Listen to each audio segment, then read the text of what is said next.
அந்த வீடு ஊருக்கு ஒதுக்குப்புறமாக அடர்ந்த ஆலமரங்களின் நிழலில் மறைந்திருந்தது. நீலமேகம் இல்லம் என்று துருப்பிடித்த பெயர் பலகை சொல்லியது.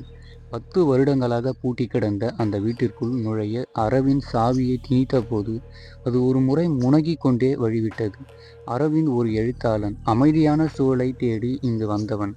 உள்ளே நுழைந்ததும் ஒரு விதமான பழைய காகித வாசனையும் மக்கி போன மரத்தின் வாசனையும் அவனை வரவேற்றன. வீட்டின் மையப்பகுதியில் ஒரு பெரிய பழங்கால ஊஞ்சல் இருந்தது. யாரும் ஆடாமலேயே அது மெல்ல அசைந்து கொண்டிருந்தது. ஒருவேளை அது காற்றுல தான் ஆடுமோ என்று தனக்குள் தானே சமாதானம் சொல்லிக் கொண்டான் அரவிந்த். அன்று இரவு இடி மின்னலுடன் பலத்த மழை பெய்யத் தொடங்கியது. மெழுகுவர்த்தி வெளிச்சத்தில் தன் முதல் அத்தியாயத்தை எழுத அமர்ந்தான் அரவிந்த். திடீரென்று மாடியிலிருந்து யாரோ ஓடுவது போன்ற சத்தம் கேட்டது. யாரது? யாருன்னு கேட்குறல்ல என்றான் அரவிந்த். ஆனால் மறுமுனையில் இருந்து எந்த ஒரு குரலும் வரவில்லை. அடுத்த சிறிது நேரத்தில் அவன் அமர்ந்திருந்த மேசைக்கு அடியில் இருந்து ஒரு சிறிய சலங்கை சத்தம் கேட்டது. குனிந்து மேசைக்கு கீழே பார்த்தவனுக்கு தூக்கி வாரி போட்டது. அங்கே ஒரு பழைய மரக்குதிரை பொம்மை இருந்தது. அது இவ்வளவு நேரம் அங்கே இல்லை, இப்போ எப்படி வந்ததுன்னு அவனுக்கு ஒன்றுமே புரியலை. அந்த பொம்மையை எடுக்கலான்னு கையை நீட்டும் போது அவனுக்கு பின்னாடி இருந்து ஒரு குரல், அதை தொடாத, அது என்னோடது அப்படின்னு சொல்லுது. அரவிந்த் சட்டன்னு திரும்பி பார்த்தான். அங்கே யாருமே இல்லை. ஆனால் சுவரில் இவன் இருந்த அவனோட நிழலுக்கு பக்கத்தில் இன்னொரு உருவமற்ற நிழல் மிக நீளமாக விழுந்தது. சுவரில் தெரிந்த அந்த இரண்டாவது நிழல் மெல்ல அங்கிருந்து நகரத் தொடங்கியது. அது ஒரு மனிதனோட உருவம் போல தெரிந்தாலும் அதோட கைகள் மிக நீளமாக இருந்தது. யார் நீங்க என்று நடுங்கும் குரலில் கேட்டான் அரவிந்த். அந்த நிழல் உருவத்துக்கிட்ட இருந்து எந்த பதிலும் இல்லை. அப்போ மேசையில இருந்து ஒரு மெழுகுவர்த்தி தானா அணைது.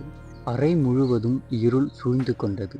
ஜன்னலுக்கு வெளியே மின்னல் வெட்டிய வெளிச்சத்துல ஒரு நொடி அந்த உருவம் அரவிந்த் கண்களில் பட்டது. ஊஞ்சலுக்கு பக்கத்துல ஒரு சிறுமி நின்றிருந்தாள். அவள் அணிந்திருந்த பாவாடை சட்டை பல காலத்திற்கு முந்தையது போல தெரிந்தது. இந்த வீட்டுக்கு ஏன் வந்த என்று அந்த சிறுமி சற்று கோபமாக கேட்டாள். அரவிந்த் பயத்தில் பின்வாங்கி சுவரில் மோதினான். நான் சும்மா தங்கத்தான் இங்க வந்தேன். இது என் தாத்தாவோட வீடு என்றான் அரவிந்த். ஆனா அந்த சிறுமியும் இது என்னோட வீடு, ஒழுங்கா இங்கிருந்து போயிடு அப்படின்னு சொல்லுது.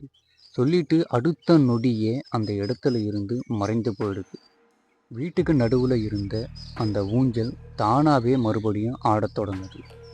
பயத்துல அங்கிருந்து அரவிந்த் ஓடும்போது கால் தடுக்கி கீழே விழுறான். அப்போ அங்கே ஒரு ரகசிய மரக்கதவு தரையில இருக்கிறத அவன் கவனிக்கிறான்.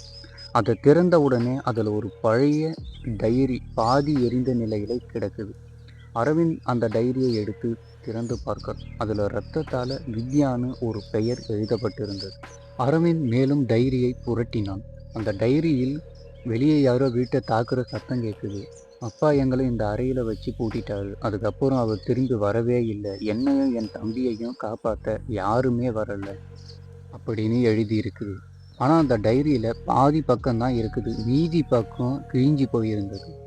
அப்போதான் அரவிந்துக்கு ஒரு விஷயம் புரிய வருது. 1945 நடந்த ஏதோ ஒரு கலவரத்தின் போது அந்த சிறுமியையும் அவளோட தம்பியையும் அந்த ரகசிய அறையிலேயே சிக்கி இறந்திருக்காங்க அப்படிங்கிறத புரிஞ்சுக்கிறான். திடீரென ஊஞ்சல் ஆடுவது நின்றது. அந்த சிறுமி மீண்டும் அவன் முன் தோன்றினாள். இந்த முறை அவளோட முகம் பயமா இல்லை, அதுக்கு மாறா அவளோட கண்கள் கலங்கி இருந்தது. அவள் அந்த ரகசிய கதவை கை காட்டினாள்.